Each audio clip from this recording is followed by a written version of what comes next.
Welcome to Study Loop. Once again, welcome to a new problem. This time we have a small rocket, and the rocket burns fuel in space. So we have a rocket. It's moving and ejecting a gas. So this is a gas, and the velocity of the gas happens to be 1,600 meters per second. Remember that the rocket, uh, if it's moving forward, it means that the gas is moving backwards, and so it's going to probably have a negative velocity. We also know that the rate at which the ejection is happening, um, the rate of ejection, dm over dt, is 0.0500 kilograms. That's the rate at which the gas is being ejected. So 0.0500 kilograms. And so this is the information that we're given in part A. Um, we want to find, so this is part A. In part A, we want to find if the thrust of the rocket.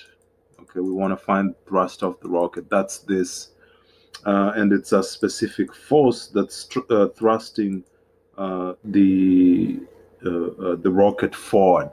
So what's this force that's pushing the rocket forward? The second thing that we want to find out is, would the rocket operate? Would the rocket operate in outer space? So that's what we want to find out. A rhetorical question. And also in part B, we want to see, how do you steer the rocket and how do you brake the rocket? So to get the thrust of the rocket, we use this relationship where we have a negative velocity of ejection together with the rate at which the fuel is being ejected. Just remember, this was kilogram per second, so don't forget that. And this is the fuel, um, um, fuel burning. So there's some fuel being burning right here. So negative velocity of ejection times the rate of ejection, and then you plug in the numbers, you get that F equals to negative of 1600 meters per second times negative 0.0500 kilogram per second. And that gives us 80 newtons. So this is the thrust of the rocket. Happens to be 80 newtons. The second thing we want to find out, or we'll do that on the other page, is how do you steer the rocket? How do you steer the rocket? That's part B.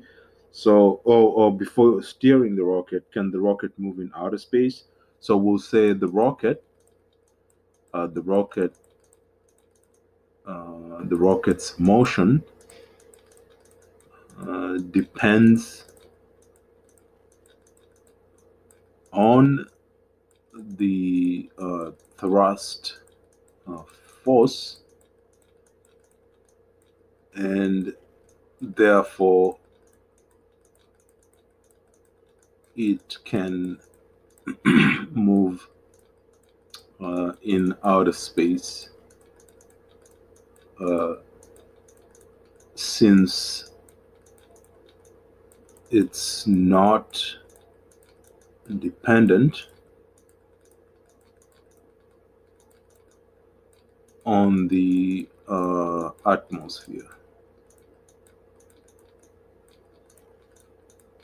So that's what's happening right here. The rocket is not dependent on the atmosphere, so it can always move in outer space. The second part is, how do you steer the rocket? So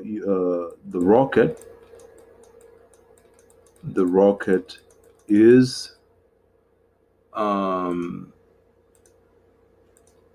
the rocket is steered by ejecting the fuel in a direction perpendicular to its motion. Okay, perpendicular to its motion. And then the last part is we want to know how does it break. The rocket breaks by flipping and firing its engine. And then we'll say to move, it flips again.